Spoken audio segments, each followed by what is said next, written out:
البیان و تبیین میں ہے۔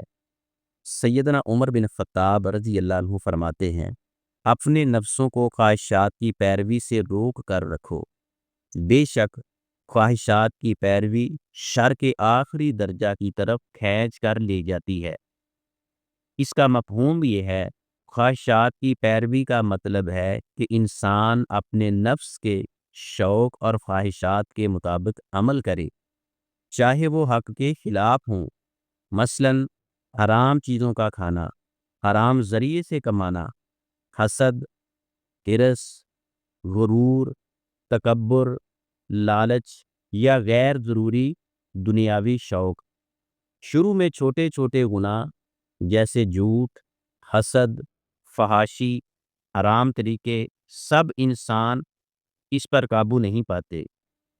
تو جب یہ عادت پختہ ہو جاتی ہے تو پھر انسان کے لیے خواہشات پر کنٹرول کرنا مشکل ہوتا ہے۔ انسان کی روحانی بصیرت کمزور ہو جاتی ہے۔ جو شخص مسلسل خواہشات کا غلام بنتا جاتا ہے تو وہ اللہ کی غلامی سے نکل جاتا ہے۔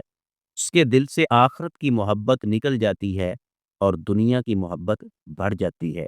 جس کا دنیا میں تو فائدہ ہے لیکن آخرت میں سوائے نقصان کے اور کچھ نہیں ملے گا۔